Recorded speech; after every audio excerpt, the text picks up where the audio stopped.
You wake up and already think about the bills, or in blessings. How your day starts determines much more than your morning mood. It shapes your financial decisions, your creative energy, and even the type of money you attract. Most people open their eyes already in a state of alert. Cell phone in hand, notifications, pressure, rush, fear of being late, fear of missing out.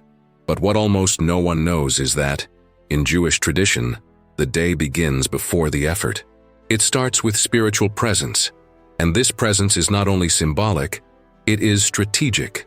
Jews do not wait for the bill to fall to align with abundance. They start the day in a state of energetic and spiritual readiness, creating a reception field before they even think about production. And this is not a luxury reserved for rabbis or those who have time to spare. It is an ancient code, applied to this day, silently, by families, entrepreneurs, students, and workers who understood that true prosperity is not sought, it is attracted. And he is attracted with simple but intentional attitudes in the early hours of the morning. It's not about magic, it's about mindset. It's not about formula, it's about frequency. Maybe you've never learned that there is a ritual capable of opening doors before you leave home. Maybe you were taught that money only comes with a lot of effort, sweat, and tiredness. But what if I told you that there is a different, lighter pattern that is more aligned with your spirituality, which can transform what you live every day? Today you'll learn about the Jewish morning ritual, a set of invisible practices that move visible results.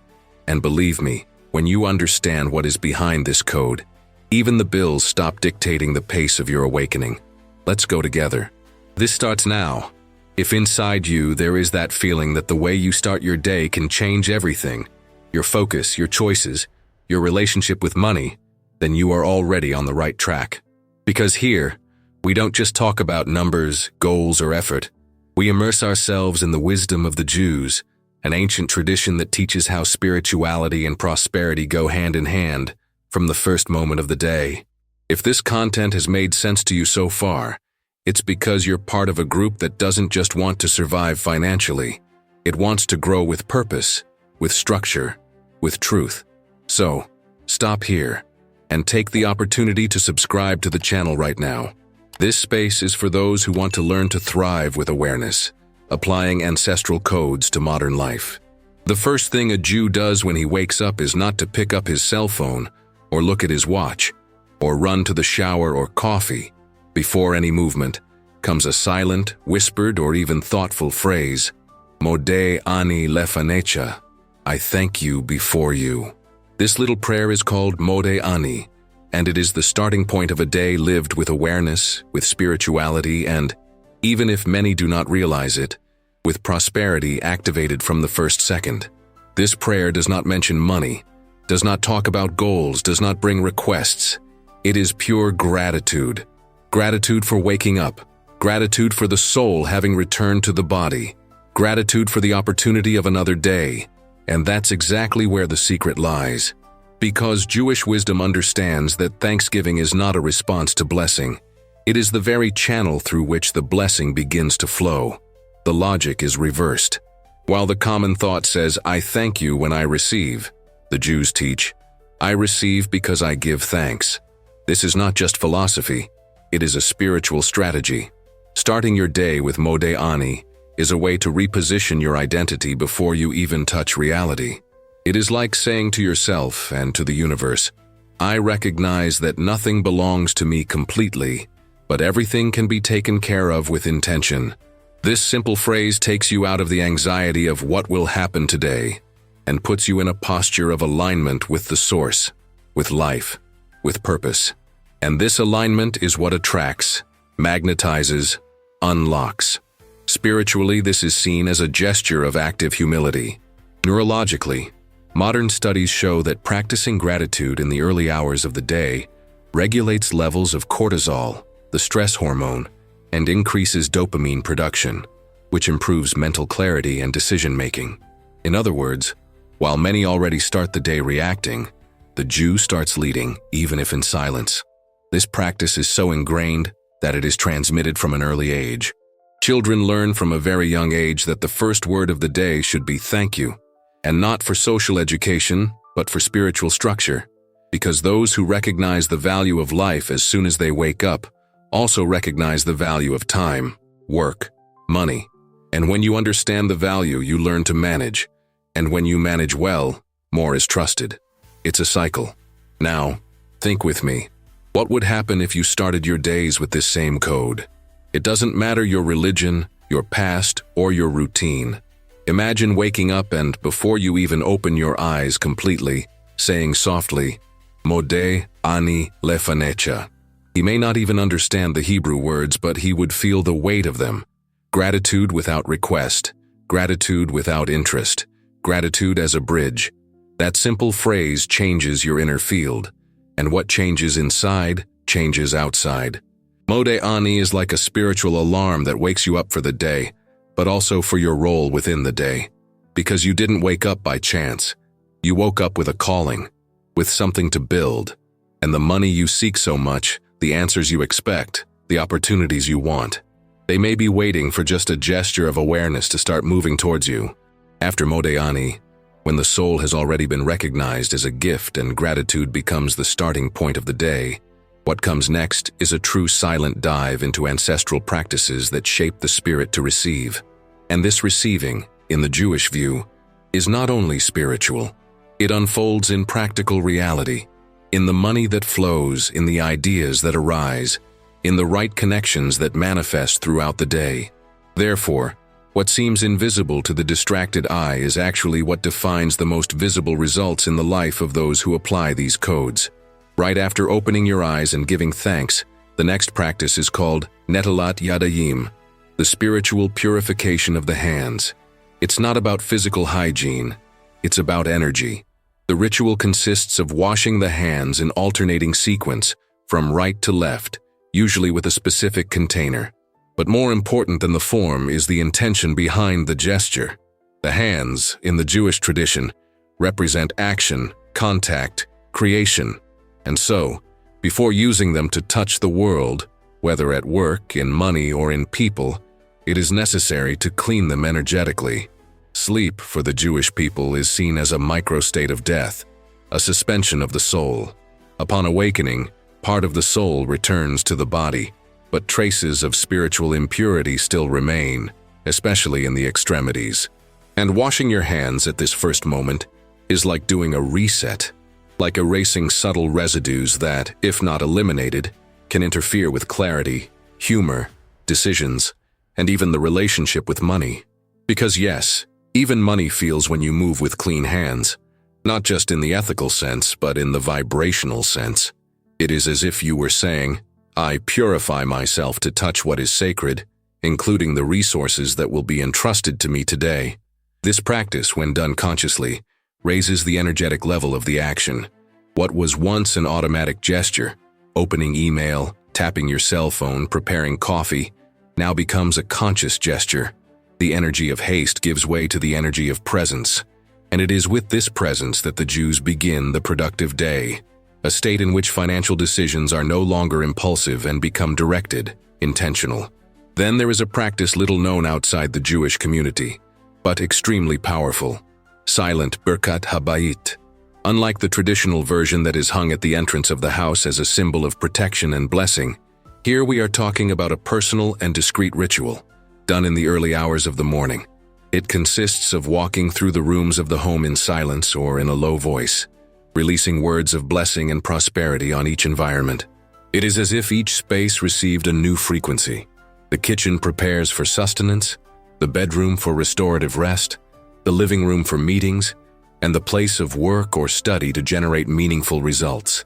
This type of energetic movement transforms the house into a spiritual field of readiness. It is not something theatrical, nor mystical in the caricatural sense. It's subtle. It's real. It is the creation of an environment that talks to the invisible and says, we are ready to receive good news, resources, answers, and opportunities. When someone does this every day, it changes the internal climate of the house. And as a consequence, the type of energy it attracts also changes. The house is no longer just a physical shelter and becomes a channel for the circulation of blessings. It is curious to realize that, while many people start the day trying to control the outside world, These millennial codes teach you to first organize the internal world and the immediate environment, because Jewish spirituality does not separate the material from the spiritual. Both walk together like mirrors. And when you treat your home as a place prepared for the flow of abundance, money takes notice. He feels the fertile ground. And to seal this field of intention that began with gratitude, went through purification, and was reinforced with the energetic activation of the environment, comes a last pillar that transforms not only the mood of the day, but the type of reality that you begin to build with the words you pronounce early on. This practice is called Omer Milim Tovot, which can be translated as speaking good words. But the concept goes far beyond optimism or superficial motivational phrases. It is a spiritual verbal decree, an intentional alignment between speech, faith, and action. In Jewish wisdom, words carry weight. They have form. They have consequences. The world, according to the Torah, was created with words. Speech shapes the invisible, and the invisible shapes what manifests. Therefore, what you say in the first minutes of the morning carries a multiplied force. It's like sowing seeds in a soil that is still moist. Everything germinates faster, with more power. Therefore, Jews do not only avoid negative words when they wake up. They consciously choose expressions that open paths. It's not about repeating ready-made phrases. It's about declaring spiritual truths that reprogram your consciousness and your vibrational field. It can be something like, "Today I am a channel of wisdom and growth," or "My steps lead me to sustenance with lightness and purpose," or even, "The money that comes to me carries meaning and circulates with integrity." You're not just saying nice phrases, you're activating internal permission codes. Many people fail in their finances because as soon as they wake up, they are already saying, "It will be another heavy day, there will be no time, I'm broke, I can't take this work anymore." And they do not realize that they are decreeing scarcity even before the day begins. The Omer Milim Tovot breaks this cycle. It is like a verbal shield that protects your mind from silent self-sabotage. And the most beautiful thing is that this practice is simple, fast, and can be done even while you make the bed or prepare coffee. There are Jewish families who have the habit of starting the day with spontaneous blessings. Fathers blessing their children, wives blessing their husband's work, children giving thanks for the opportunities of the day. This creates a collective field of protection and prosperity within the home. And even if you're alone, you can build that verbal environment around you. Your home listens. Your body listens. Your energy field registers. Imagine now, you putting all this together in sequence. You start the day with Modeh Ani, purify your hands with Netalat Yadayim, walk around the house activating spaces with the silent Birkat Habayit, and end with 1 or 2 decrees from Omer Milim Tovot. It's less than 15 minutes. But the impact of this on your focus, on your posture, on your financial decisions, it is incalculable. That's why so many people who enforce these codes, even without making them public, experience real growth. They don't start the day running. They start by creating. And those who create with intention do not depend only on luck or effort. It depends on alignment. The day starts with the right energy, the right speech, the field clean, and the environments prepared. And when this is repeated for days, weeks, months, the reality around begins to respond. When you start the day with a ritual, what you're actually doing is taking control of the atmosphere that will govern your next decisions. While most people wake up on autopilot, racing against time, trying to put out fires before they even have their coffee, those who follow a morning spiritual rhythm activate a completely different frequency. A frequency where money is no longer something that needs to be hunted all day, and becomes something that responds to the internal order with which the day was started. This is the secret behind what the sages call Kavod HaKesef, the principle of honoring money. Because honoring money is not just about avoiding waste or paying bills on time. It's about preparing your internal state to deal with the resources you're going to touch throughout the day, even if they haven't even arrived yet. And this begins, literally, in the first actions and thoughts of the morning. If you wake up in a hurry, screaming, running over tasks, or immediately connecting with the tensions of the external world, you're telling your system, "I'm not ready to manage anything consciously today." But if you wake up with presence, purpose, and direction, you are saying the opposite. I am able to care for, attract, multiply, and direct everything that is entrusted to me. This preparation directly affects your financial behavior, even if you don't realize it right away. Because the way you position yourself energetically in the early hours of the day shapes the kind of thinking that will guide your decisions. And the difference is brutal. Those who start the day in mental disorder tend to spend impulsively, procrastinate strategic tasks, make decisions based on fear and insecurity. On the other hand, those who start with spiritual alignment breathe before acting, observe clearly, negotiate intelligently, respect their money, and as a consequence, see more of it coming and staying. A very symbolic case of this is that of a graphic designer who served small businesses and local entrepreneurs. He was talented, dedicated, but he lived in emergency mode. He woke up at the last minute, skipped coffee, answered messages in the middle of the rush, and constantly found himself with a negative account, even closing several projects. That was when, in a cycle of Jewish studies, he learned about the power of the morning rhythm and kavod hakesef.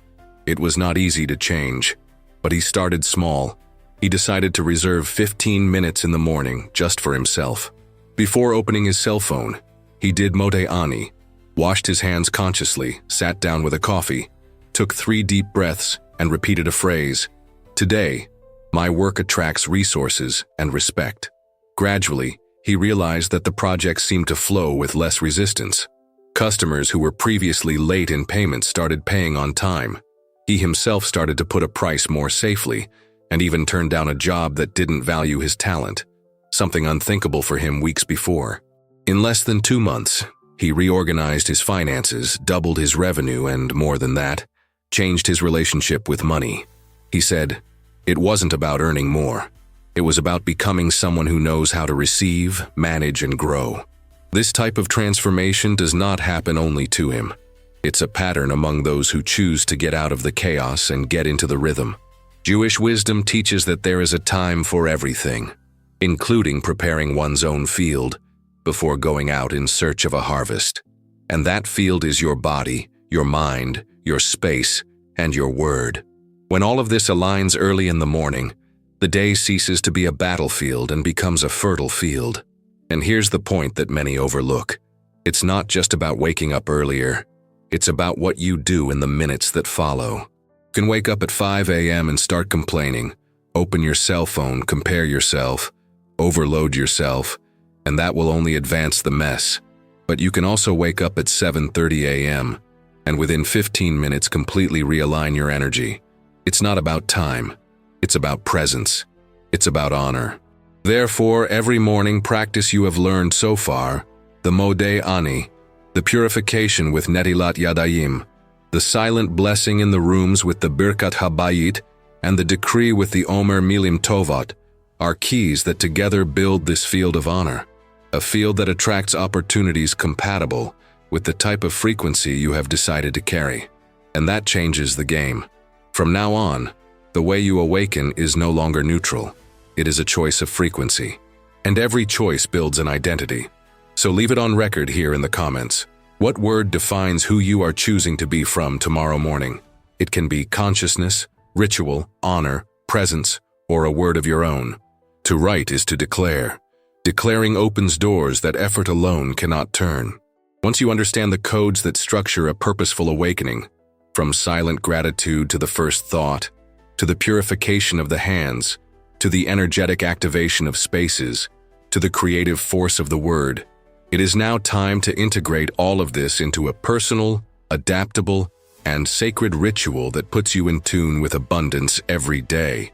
The Jewish morning ritual is not a rigid protocol, but rather a moldable spiritual architecture.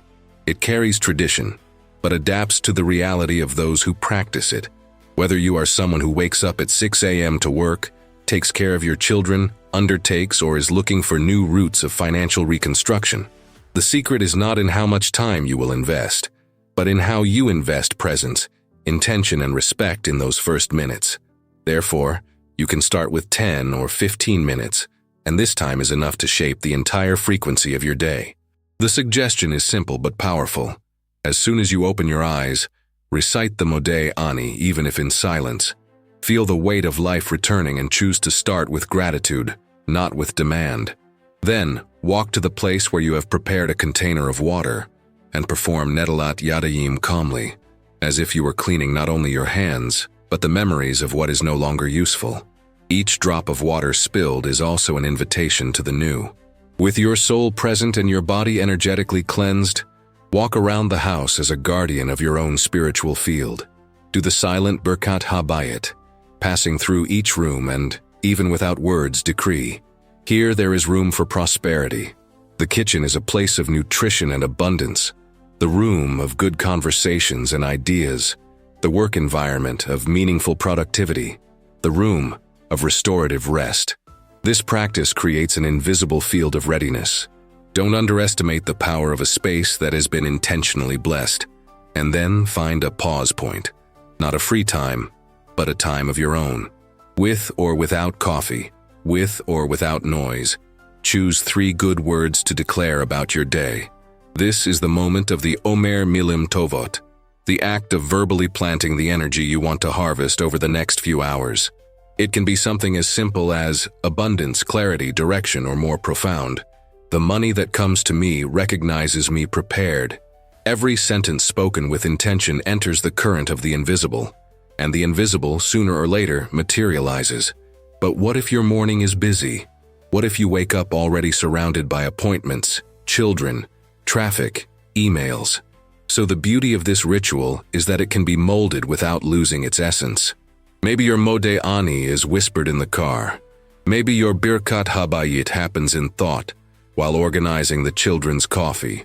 Perhaps your positive words will be repeated in a low voice in the elevator. All this is valid as long as it carries presence. The sacred in Judaism does not depend on the stage, it depends on intention.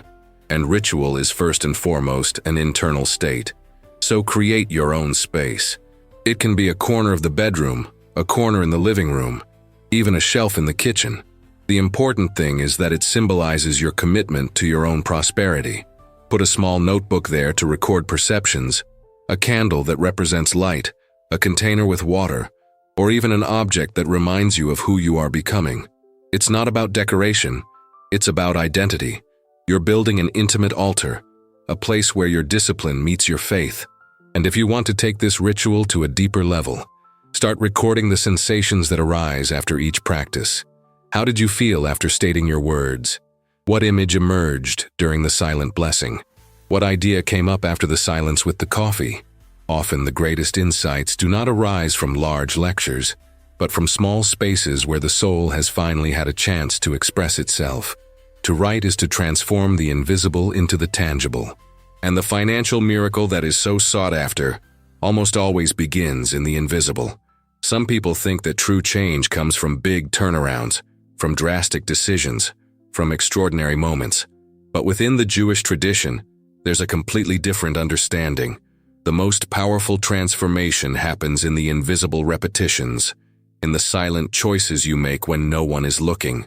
And among them, the beginning of the day occupies a sacred place, because it is in the beginning that the direction is defined. Waking up and practicing a ritual is not a custom to calm the mind. It is a gesture of deep alignment, and more than that, it is a way of declaring, I am available for what is reserved for me. It is this availability that activates what, in Jewish tradition, is called the channel of blessings. It is not just about desiring prosperity, but about organizing your interior to be able to receive it without wasting it. This is a point that changes everything. There is an image often used among the sages, that of the rain falling on 2 fields. One is plowed, prepared with fertile soil. The other is dry, hard, full of stones. The rain is the same, but the result is completely different. The blessing does not depend only on heaven. She needs to find where to land. And the morning ritual is precisely the act of preparing your inner field.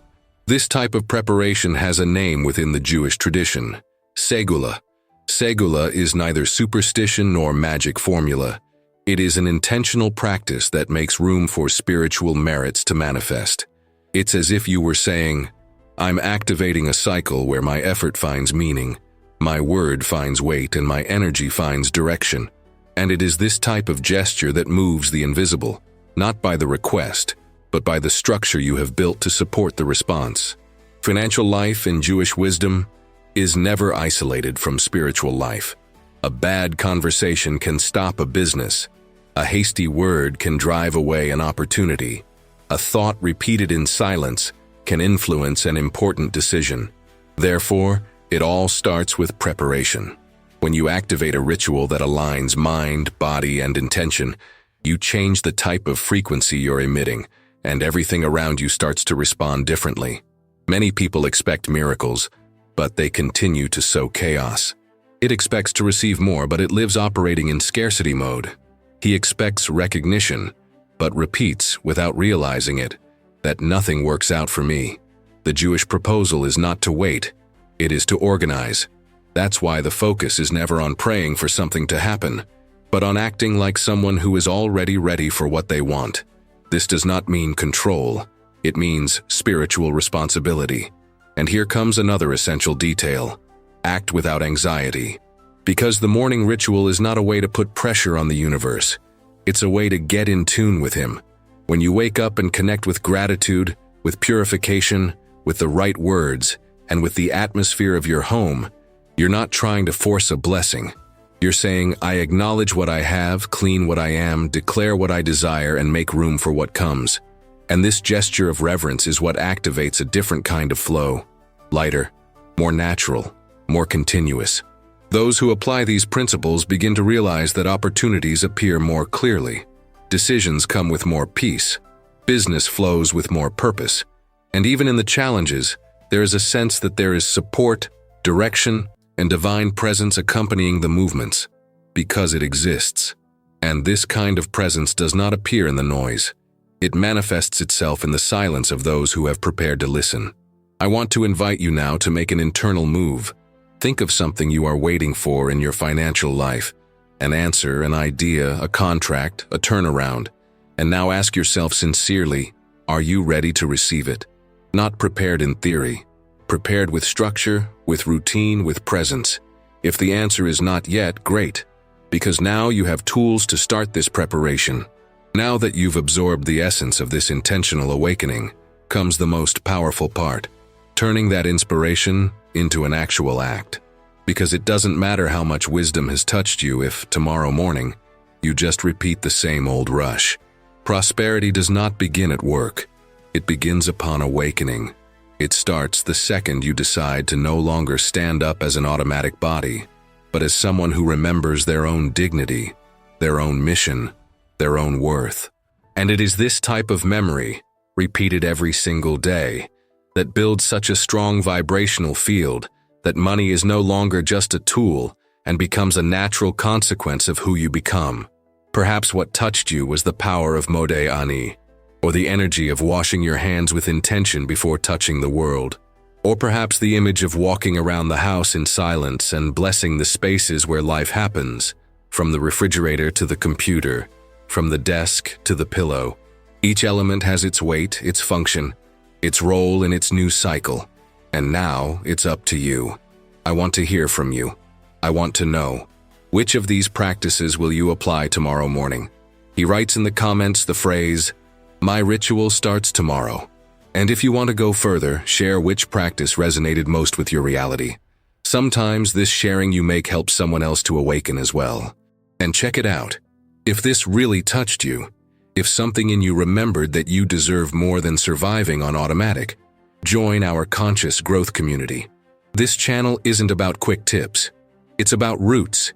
Here we plant wisdom, cultivate identity, and reap freedom. Subscribe now, activate notifications, because what's next? It is even deeper. In the next video, I'm going to reveal to you why Jews have always been prosperous and rich. There is a code for this, and it is powerful. Click on the next content and come with me. The cycle is just beginning.